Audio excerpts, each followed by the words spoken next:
Everyone. तो आज मैं बना रही हूँ वीडियो क्लास 6 के लिए। आज हम डिस्कस करेंगे चैप्टर अलजेब्रा। अलजेब्रा एक बहुत ही इजी कॉन्सेप्ट है। आप लोगों को थोड़ा सा नया लगता है क्योंकि अभी शायद आप इससे पहले इस चैप्टर के साथ आपका इंट्रोडक्शन नहीं हुआ था। अब देखिए अलजेब्रा में है क्या।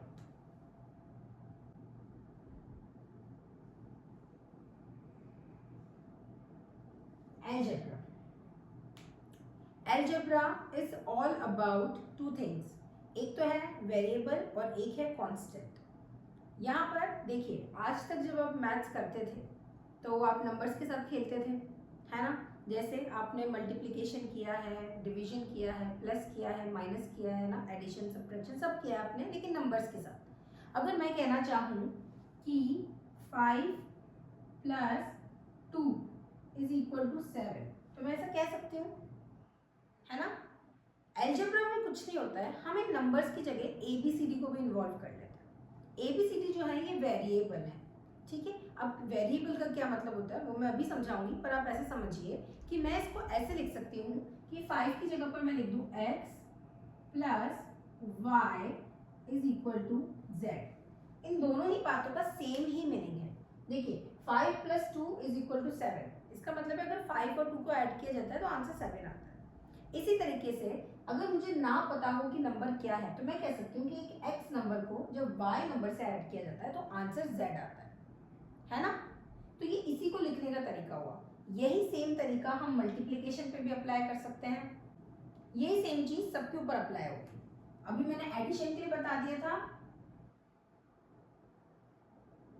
x + y = z। ये सेम चीज आप मल्टीप्लिकेशन मतलब माइनस के लिए भी कर सकते हैं कि 7 - 1 = 6। तो हम कह सकते हैं x - y = z। ओके, यहाँ पर x की वैल्यू 5 थी, y की वैल्यू 2 थी और z की वैल्यू 7 थी। लेकिन इस क्वेश्चन में x की वैल्यू 7 हो गई, y की वैल्यू 1 हो गई और z की वैल्यू 6 हो गई। समझ लो, इसलिए मैंने ये वर्ड यूज किया था वेरिएबल। वेरिएबल मतलब जिसकी वैल्यू बदलती रहती है ना, जिसकी वैल्यू चेंज होती रहती है। यहाँ पर x की वैल्यू 5 थी, y की 2 थी, यहाँ x की वैल्यू 7 हो गई, बदल गई x की वैल्यू। मतलब x जो है वो सेम नहीं रहता, बदलता रहता है। दूसरा नेम जो आता है वो आता है कांस्टेंट। कांस्टेंट मतलब जिसकी वैल्यू हमेशा सेम रहती है, ठीक है, जिसकी वैल्यू हमेशा सेम रहती है। जैसे कि 1 हमेशा 1 ही रहेगा, 2 हमेशा 2 ही रहेगा, 3 हमेशा 3 ही रहेगा एंड सो ऑन। ये सारे जितने भी नंबर्स हैं ये सब जो हैं वही रहेंगे। ऐसा कभी भी नहीं होगा कि 1 की वैल्यू 2 होगी या 2 की वैल्यू 5 होगी, ऐसा कभी भी नहीं होगा। तो ये जो नंबर्स हैं ये सब कांस्टेंट हैं और वेरिएबल्स में आते हैं हमारे ये सारे अल्फाबेट्स AXYZ ABC, कुछ भी दो, A से लेके Z तक आप कुछ भी नाम दो, इसमें कोई प्रॉब्लम की बात नहीं है। आप जो देना चाहें आप वो दे सकते हैं। Is this clear to you? ये बात आपको समझ में आई? अलजेब्रा इन दोनों की कॉम्बिनेशन से ही बनता है। जब आप एक वेरिएबल और एक कांस्टेंट को साथ में लिखते हैं, एक इक्वेशन बनाते हैं उनसे, भले ही आप उनके बीच में प्लस करें, मल्टीप्लाई करें, सब्सट्रैक्ट करें या डिवाइड करें, कुछ भी करें, कोई भी ऑपरेशन आप करें, तो उसी को हम अलजेब्रा में यूज करते हैं। Is that clear to you? अब हम स्टार्ट करेंगे एक्सरसाइज 9.1।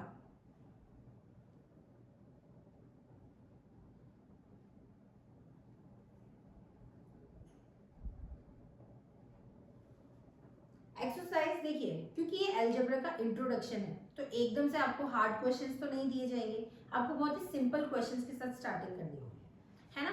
अब इस एक्सरसाइज का जो फर्स्ट क्वेश्चन है ये है, I think of a number x add 3 to 8। मतलब मैंने एक नंबर के बारे में सोचा और वो नंबर क्या था, क्वेश्चन नंबर 1, वो नंबर था x। मैंने उस नंबर में ऐड किया 3, है ना, add 3 to it। The result is then multiplied by 2। और इन दोनों को मतलब x में 3 ऐड करने से जो भी आंसर आया, अब जो भी आंसर आएगा हमको क्या पता, क्योंकि हमें तो नहीं पता x की क्या वैल्यू, तो हम तो इसको यही रख लेते हैं कि x + 3। इनको ऐड करने के बाद जो भी हमें प्रोडक्ट मिलेगा या जो भी हमको आंसर मिलेगा, the result is then multiplied by 2, उसको हमें मल्टीप्लाई करना है 2 से, ठीक है। द फाइनल रिजल्ट इज 42 और इस पूरे को सॉल्व करके जो हमारे पास फाइनल रिजल्ट आएगा वो होगा 42।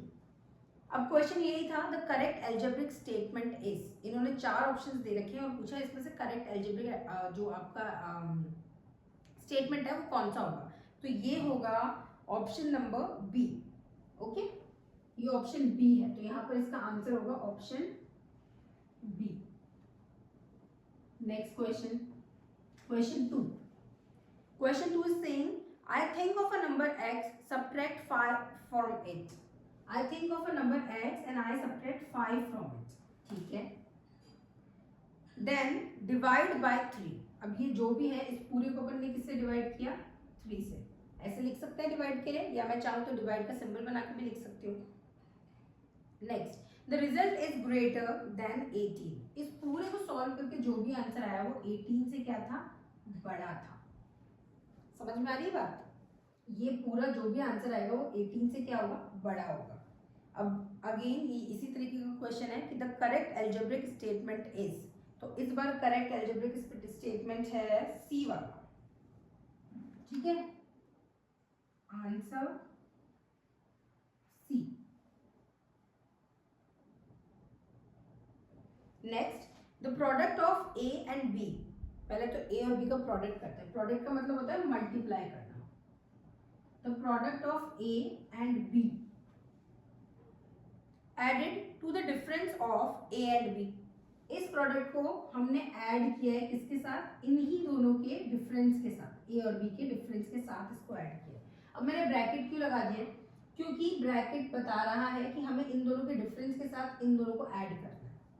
अगर मैं उसको खुला छोड़ दूंगी तो फिर वो वैसे आंसर तो सेम ही आएगा, उससे कोई फर्क नहीं पड़ता, लेकिन फिर भी देखने में पता चलता है कि ये एक नंबर है, ये एक नंबर है जिसको ऐड किया जा रहा है ना।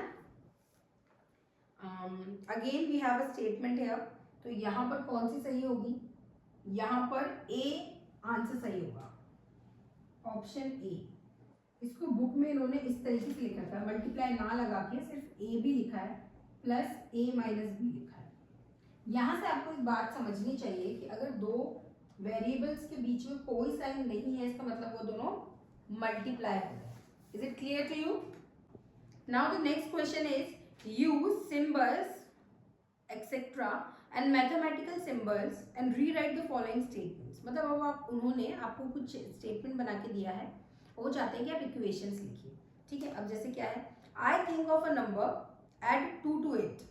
अब मुझे किसी नंबर के बारे में सोचना है, लेकिन इसमें इन्होंने कहा है कि आप ऐसे सिंबल्स यूज कीजिए जैसे कि बॉक्स या फिर ट्राइंगल। ऐसे सिंबल्स आपको यूज करना है, एक्स वाई जेड यूज नहीं करना। तो ठीक है, हमें क्या फर्क पड़ता है ना। आई थिंक ऑफ अ नंबर, मतलब मैंने एक नंबर सोचा, मान लेती हूँ मैं उसको ऐसे कि भाई ये सोचा मैंने, फिर एड 2 to 8, इसमें मैंने 2 को ऐड किया, ठीक है कर दिया। Next, and the result is greater than 8। इसका जो भी रिजल्ट आया वो किससे बड़ा हुआ, 8 से बड़ा। तो ये हमारी फर्स्ट इक्वेशन बन गई। Now question number 5 is again like this only. I think of a number, चलो इस बार इस नंबर को बना देते हैं ट्राइंगल। ठीक है, सबट्रैक्ट फ्रॉम 4 फ्रॉम 8। इसमें से मैंने क्या सबट्रैक्ट किया, 4, and multiply the result by 5। और जो भी मेरा रिजल्ट आया इसको मैंने मल्टीप्लाई किया 5 से। समझ गए मैंने ब्रैकेट में क्यों बंद किया, ताकि ये एक नंबर बन जाए जिसको मैं 5 से मल्टीप्लाई कर। To get a final answer 50, और इसका फाइनल आंसर मुझे क्या मिला, 50। तो बन गई हमारी स्टेटमेंट। इसी स्टेटमेंट को अगर हम एल्जेब्रिक वे में बनाते तो हम यहाँ पर इन सब की जगह ऐसे लिख देते, जैसे इसकी जगह हम लिखते हैं 4th वाले में x plus 2 is greater than 8। इस वाले को हम लिखते x minus 4 multiply by 5 is equal to 50। ठीक है, now the next question is question 6 and 7 in which you have to write the statement for this। तो ये तो बहुत आसान है, आप खुद ही बना सकते हैं। देखो यहाँ है क्या, एक नंबर है जिसमें से 3 को माइनस किया है, आंसर को 2 से मल्टीप्लाई किया है, तो हमारा फाइनल आंसर आ रहा है 16। You can write like this, that I think of a number, then subtract 3 from the number, then I multiply that number by 2, So the final result is 16. To get the final result, which is 15. So in the same way as there are questions in the book, you can make the same statement. यहाँ पर भी बना सकते हैं. When I think of a number, then I add another number in it, which when divided by 5 gives answer 25. Like this you can make statement, है ना. ये तो कितना मुश्किल है नहीं, तो आप कर ही सकते हैं. Okay. Now the next question is question 8. Question 8 क्या बोल रहा है? The difference of x and y where x is less than y. मतलब हमें निकालना है, दिस इज क्वेश्चन 8, x और y का डिफरेंस निकालना है, लेकिन एक शर्त है कि जो x है ना वो y से छोटा है. तो ये तो बचपन से जानते हैं कि जो बड़ा होता है उसी में से माइनस किया जाता है. तो हम इसको क्या लिखेंगे? हम इसको लिखेंगे y माइनस x. हो गया answer.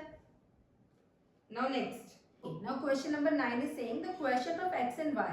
If x is divided by y, x को हमें किससे डिवाइड करना है?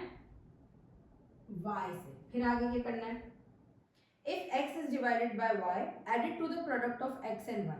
और इसको ऐड करना है x और y के प्रोडक्ट से, यानी कि x और y के को मल्टीप्लाई करेंगे, उससे जो नंबर आएगा उसको ऐड करना है x डिवाइडेड बाय y से. तो यही हमें स्टेटमेंट बनानी थी, हमने बना दी. मतलब स्टेटमेंट से इक्वेशन बनानी थी. Okay. Now question number 10. Right the following using numbers, literal numbers and science of 4 fundamental operation. देखो इसका मतलब क्या है? Right the following using numbers, मतलब आपको इसमें नंबर्स का इस्तेमाल करना है 1 2 3 4. लिटरल नंबर्स, लिटरल नंबर्स क्या होता है? लिटरल नंबर्स होते हैं एक्स वाई जेड. ठीक है. तो जो मैंने आपको बताया था, जिसके लिए मैंने वेरिएबल वर्ड्स यूज किया था, उसी सेम चीज के लिए इस बुक में लिटरल वर्ड यूज किया गया. ठीक है. तो ये कह रहे हैं आपको नंबर्स यूज करने हैं, लिटरल नंबर्स यानी कि एक्स वाई जेड ये यूज करना है, और साइन यूज करने हैं 4 फंडामेंटल ऑपरेशन. 4 फंडामेंटल ऑपरेशन कौन सा है? Plus minus multiply divide. तो ये चारों चीज यूज करनी है ना. ये ऑपरेशन यूज करना है, एक्स वाई जेड यूज करना है, और 1 2 3 4 यूज करना है. ठीक है. The product of 3 consecutive integers of which the middle one is x. 3 consecutive integers का हमें प्रोडक्ट करना है. कॉन्जिक्यूटिव मतलब लगातार, जैसे कि 1 उसके बाद 2 उसके बाद 3, ये लगातार 3 इंटीजर्स है. ठीक है. लेकिन हमको ये x के फॉर्म में करना है, क्योंकि ये कह रहा है जो मिडिल टर्म है वो x है. अब एक बात समझो, अगर ये बात अलजेब्रा की नहीं होती और वो आपसे कहते हैं 3 कॉन्जिक्यूटिव इंटीजर्स लिखो, तो आप कुछ भी लिख सकते थे. तो आप लिख देते 1 2 और 3. ठीक है. आपका आंसर खत्म हो जाता. लेकिन यहाँ वो कह रहा है x की फॉर्म में. वो कह रहा है जो मिडिल वाला नंबर है ये x है. ठीक है. अब आपको कॉन्जिक्यूटिव नंबर्स लिखना है. क्या आपको पता है x से पहले क्या आता है? नहीं पता ना. x से पहले क्या आता है? आप तो बोल दोगे कि ABCD के अकॉर्डिंग बोल दोगे कि मैम ये आता है. या मैं पूछूंगी x के बाद क्या आता है, तो आप बोल दोगे मैम ABCD में तो x के बाद y आता है, तो y आता है. ये वैसे नहीं पूछ रहा है, ये वैसे नहीं पूछ रहा है. यहाँ पर आपको ये एज्यूम करना है कि x एक नंबर है ना. अब देखो x अगर मान लो 2 होता तो उसके आगे वाली टर्म हम कैसे निकालते हैं? 2 में 1 को प्लस करके, है ना. आगे की टर्म जो अपन निकालते हैं सक्सेसर, तो कैसे निकालते हैं? 1 ऐड करके. तो x के आगे वाली टर्म जो होगी वो होगी x प्लस 1. बात समझ में आई? और इसी तरीके से x के जस्ट पीछे वाली जो टर्म होगी जिसको हम प्रेडिसेसर कहते हैं, वो कैसे निकलती है? -1 करके, है ना. तो x के जस्ट पीछे वाली जो नंबर होगा वो होगा x माइनस 1. समझ में आई बात? तो ये वो 3 कॉन्जिक्यूटिव नंबर्स हो गए लगातार वाले, x माइनस 1, x और x प्लस 1. ये बहुत ही इंपॉर्टेंट है भाई. यहाँ पर आप लिख लो इंपॉर्टेंट. ये आपके आगे तक काम आएगा. मतलब 11 12 तक अगर आप लोगों ने मैथ्स ली तो ये आपके काम आएगा, जो अभी अभी आपने समझा, अगर समझ लिया है तो. ठीक है. अब नेक्स्ट है हमारे पास question number 12. Ali is x years old. Sorry उससे पहले है क्वेश्चन नंबर 11.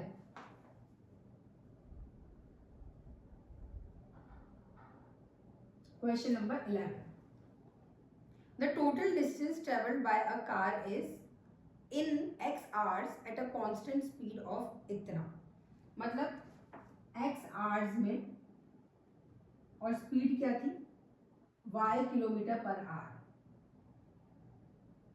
में ट्रेवल करने वाला डिस्टेंस निकालना है आपको. उसकी स्पीड ये थी, उसने टाइम इतना लिया, अब हमें डिस्टेंस निकालना है. तो पहले तो मुझे बताओ कि आपको फॉर्मूला पता है डिस्टेंस का? क्या आपको स्पीड का फॉर्मूला पता है? स्पीड का फॉर्मूला होता है speed is equal to distance upon time, है ना। Speed is equal to distance upon time. अब हमें क्या करना है, हमें डिस्टेंस निकालना है। स्पीड दे रखी है, टाइम दे रखा है। तो आपको अगर डिस्टेंस निकालना है तो आप इन दोनों को मल्टीप्लाई करेंगे तो डिस्टेंस निकल जाएगा, क्रॉस मल्टीप्लाई करेंगे तो, है ना। तो स्पीड हमारी दे रखी है ये y मल्टीप्लाई बाय टाइम हमें दे रखा है x आवर्स, तो ये हो गया हमारा डिस्टेंस। तो distance is equal to yx या फिर xy बोल तो बात एक ही है। 2 को 3 से मल्टीप्लाई करने पे भी वही आंसर आता है जो 3 को 2 से करने पे आता है ना। 2 3s are 6, 3 2s are also 6। Clear? So this is the answer. Okay, अब जो क्वेश्चन हम सॉल्व कर रहे हैं ये आपको दुनिया का सबसे हार्ड क्वेश्चन लग सकता है, लेकिन ये बहुत इजी है अगर आप ध्यान से समझेंगे तो। देखो, Ali is x years old, express the following in algebraic form. अब अली जो है हमारा वो x years का है, हम मान लेते हैं ये है एक तो क्वेश्चन नंबर 12। अली एक बॉय है और उसकी एज क्या है x years, ठीक है। पहला हमें बनाना है अलीज एज 5 years अगो। पहला है अली की एज 5 years अगो। 5 years अगो मतलब 5 साल पहले। 5 साल पहले अली की एज क्या थी? अब इसको आप ऐसे समझो कि अगर फॉर एग्जाम्पल अगर मेरी एज अभी मेरी एज नहीं मानता है ना, किसी और की एज मानता है। जैसे आपकी एज अभी 10 years है, ठीक है। तो 5 साल पहले आप कितने साल के थे? 5 साल के, है ना। कैसे निकाला? अगर अभी हम 10 years के हैं तो 5 years पहले 5 माइनस करके निकाल लिया कि 5 years के होंगे। अब इसी तरीके से अली अगर अभी 5 years का है तो 5 साल पहले कितने साल का होगा? तो x माइनस 5 years का, जो भी उसकी एज है अभी x, उसमें से 5 माइनस कर दो तो पता चल गया इतने साल का ही होगा, है ना। तो पहला तो हमारा सॉल्व हो गया part. Alice's age 2 years from now. अब अभी से अली की एज 2 साल बाद क्या होगी? अब अगर यही बात मैं अभी पूछ लेती कि भाई अभी तुम 10 साल के हो, 2 साल बाद कितने के हो जाओगे, तो तुम बता देते ना मैम 12 years के हो जाएंगे, है ना। कैसे? 2 ऐड करके, वही सेम काम यहाँ करना है। अली की एज अभी x है, हम उसमें 2 ऐड कर देंगे तो हमको पता चल जाएगा कि वो 2 साल बाद कितने साल का होने वाला है। ओके, देखो क्वेश्चन है 4 times Alice's age 3 years hence, मतलब अभी से 3 साल बाद। तो अभी से 3 साल बाद यानी x प्लस 3, इसकी एज का कितना टाइम्स करना है हमको? 4 टाइम्स। उसकी जो भी अभी एज है उससे 3 साल बाद जो भी उसकी एज होगी उसका 4 टाइम्स करना है। तो हो गया ना x प्लस 3 मल्टीप्लाई बाय 4। और ब्रैकेट के बीच में अगर कोई साइन नहीं है तो इसका मतलब है वो मल्टीप्लाई हो रहा है, ठीक है। D, the present age of Ali's aunt, who is 4 times as old as Ali, will be 5 years from today। मतलब 5 साल बाद अली जितना साल का होगा। तो पहले तो हम यही देखें कि भाई ये 5 साल बाद कितने साल का होगा, ठीक है। इसका क्या करना है हमको? 4 टाइम्स कर देना है। तो ये किसकी एज है? The present age of Ali's aunt, who is 4 times as old as Ali, will be 5 years from today। आज से 5 साल बाद अली जितने साल का होगा उसमें 4 को मल्टीप्लाई करेंगे तो ये उसकी आंट की अभी प्रेजेंट एज है। Present age of Ali's aunt, समझ गए। अब है next question E, present age of Ali's father, who is 5 times as old as Ali, was 3 years ago। मतलब आज से 3 साल पहले अली जितने भी साल का था उसका, इस क्वेश्चन को ना उल्टा पढ़ना पड़ता है, पीछे से शुरू करो। अली was 3 years ago, है ना, उसका 5 गुना। Ali's father who is 5 times as old as Ali was 3 years ago। Ali 3 साल पहले जितने भी साल का था उसका 5 टाइम्स अगर हम करेंगे तो ये क्या है? ये उसके पापा की एज है। This is age of Ali's father.